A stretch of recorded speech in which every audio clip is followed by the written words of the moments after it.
A huge welcome to this special IoD99 Bite, which is focusing on delegates and the G20 Young Entrepreneurs Alliance Summit that took place in Berlin earlier this year. So what is the G20YA?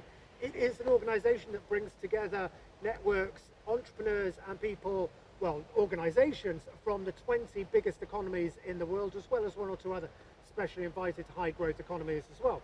I'm joined by two of the UK delegates that went there, and also by a knowledge partner who is an integral part of the summit process. Before we go on, I have got to point out arguably the best cufflinks I have ever come across, which Ben is kindly sporting. If you can see them, they are awesome mother of pearl penguin cufflinks. So top work, Ben. But without further ado, Farron, if we start with you, just a little bit of introduction of who you are, what your business does, please. Okay, my name's Farron Gray. I'm the CEO of Grey Matter. We are the UK's first student mental health service. We also have a charity called the Grey Matter Foundation, and its mandate is all about improving mental health in higher education and the workplace. We are currently writing the UK's first mental health standard with the British Standards Institute. Brilliant, Farron. Ben, on to you. Hi, I'm Ben Gamble. I'm the CTO of Quincus. We are a tech logistics firm operating in emerging markets. We provide solutions to allow people to deliver things efficiently and to be green about how they do it. Brilliant, and also one of our oldest IoD99 members as well. I think one of the first of the ones that were featured in Director magazine, as far as I remember. Yes, I remember I was on the first group you invited. I was, yeah, yes. And Madhu, over to you. So Madhu Versirani, Principal Director for Thought Leadership with Accenture, and coming from the angle of knowledge partner role, kind of working with the YEA organization since the last 6+ years to provide that knowledge backing to the YEA policy initiatives. Fantastic, thank you, Madhu. And we'll come on to the important role that knowledge partners play, not only within the summit and the information, but the wider impact it creates in a moment. However, the Berlin Summit, 400 to 500 young entrepreneurs from 20 countries. You were there. I did advise you both beforehand. The networking is going to be on late at night. You're going to need to bring loads of business cards. I ran out. What was? There you go. That's a good thing, sure. It was. What was, from a delegate perspective, what was your insight, Ben? Shall we start with you? So it was really good to kind of meet a proper spectrum of entrepreneurs. You know, you often get this pigeonholed problem here around Shoreditch, where everyone's a web developer. Everyone has some new service and has some latest thing where they're doing things on demand. There we met people who were everything from family companies who have been running for 5 generations in construction to the latest and greatest in AI. It meant that you could see that, you know, the business challenges don't really change. It's all the same. It's trying to get the right people, the right costs, get to the right networks and sell the right products. And it's good to see that's the same the world over. Yep. And also some of the regulatory challenges as well. I know funding, talent, regulation, legislation came up if we were from Argentina, Russia, Australia or Germany. Yes, the Russians were telling me all about the fact that right now they have this problem with the stigma around developing technology, and it's just difficult because of the people don't accept it. Yep. It's very difficult. Farron, from your perspective, how did you find the summit? What were your sort of key takeaways? My key takeaways from the summit were that the fact that again what Ben just said, there were people from industries far and wide. So once again, I remember meeting someone who was making toys, and he was from the Eastern Europe.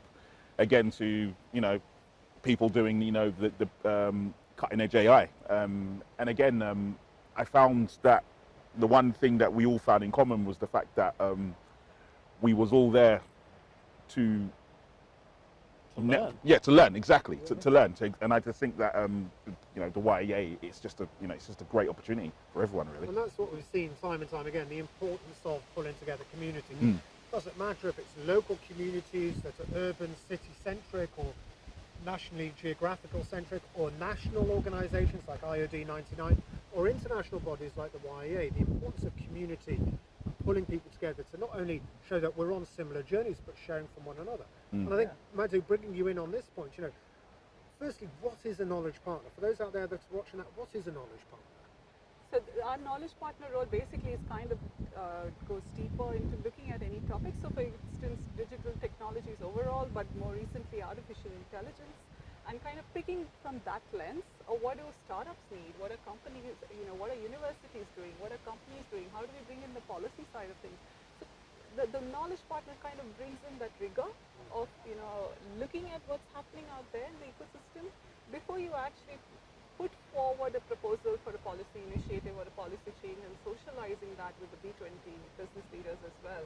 So it's kind of bringing this bigger picture, or kind of bringing all the parameters together, whereas an entrepreneur or startup might be slightly more siloed in a view in some ways, and so kind of brings that rigor behind the policies. And Accenture have, so just to explain to the audience out there, within the sort of G20 world, you've got the G20, which is the global emitters, the sort of the presidents and the prime ministers of the world, to the B20, which is the business leaders, usually headed up by the Secretary of State for Business or the Chancellor or someone of that type of level within each country. And then you've got the YEA, which is Young Entrepreneurs G20, where we feed into that. Accenture play a key role within all of those organizations, within all of those groupings, to ensure that from our perspective, from entrepreneurs and from a startup perspective, our knowledge base, our insights are going through to the B20, which will ultimately go through to the G20 as well.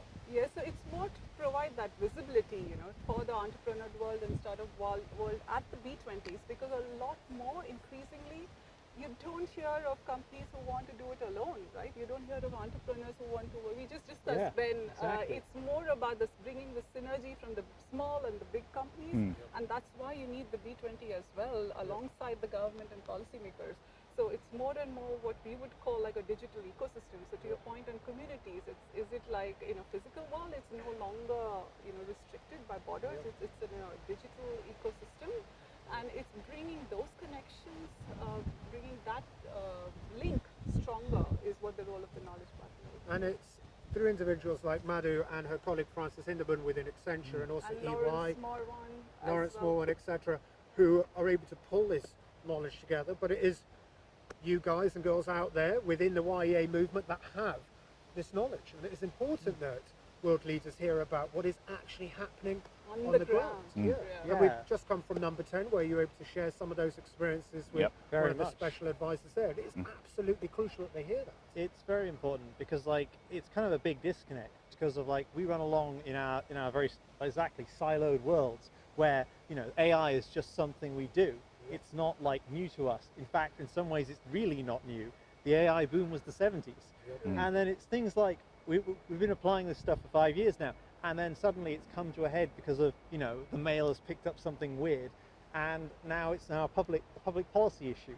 And it's good that we can feed something back of saying, it's not all gloom and gloom, it's actually pretty amazing, back to the head of the thing. And it's just these synergies between different countries. Sorry, Maddie. Yeah, what was fascinating, sorry, I'm jumping in because I was just fascinated by the discussion we had at the table at number 10, because what you guys are talking about is more like day-to-day challenges that you're experiencing, whether it's a VAT or, kind of how do you go into government tendering mode. And I guess you need to balance that a little bit further out. So this is today, and what would you like to be, from an innovation angle, be doing tomorrow, or what are the changes that you need to bring in from that angle? So I think it's great to see that balance from what the entrepreneurs themselves are facing today versus what the direction of the technology or the innovation or AI, which you said is from the 70s, but will it stay the same 10 years down? Madhu, thank you very much. And from delegates' perspective, if there is a 99er out there that is wanting to get involved in the YEA process, or wanting to get involved in international summits, international events, is it something you would advise them to do? Are there opportunities out there? Is it worth their time, effort, time away from the office, time away from the business? Yes. Firm, no, most definitely. I think the YEA gives people the opportunity to contact other nations that you wouldn't necessarily think of. Like, for example, I was, obviously my business is obviously student mental health and mental health as a whole. I found out that just by being in Berlin, the university in Berlin, the Germans, let's just say they're very private. So student mental health over there is something that really needs to be looked into. And through just being at the YEA, the contacts that we made, it's just massive. There are things that we couldn't have done if we were just based over here. So in regards to the opportunities, it's massive, and they're all long-lasting contracts. I think if you become a member of the YEA, it's all about the long journey. It's all about the long game, and that's what pays off. Fantastic. And Ben, international events? Yeah, absolutely. Like, it's one of those things where immediately you think, how much have I spent to get here, stay there, you know, meet all these people, how much time have I spent? But then you suddenly realize, like at least really a month out, that the benefits just start trickling in.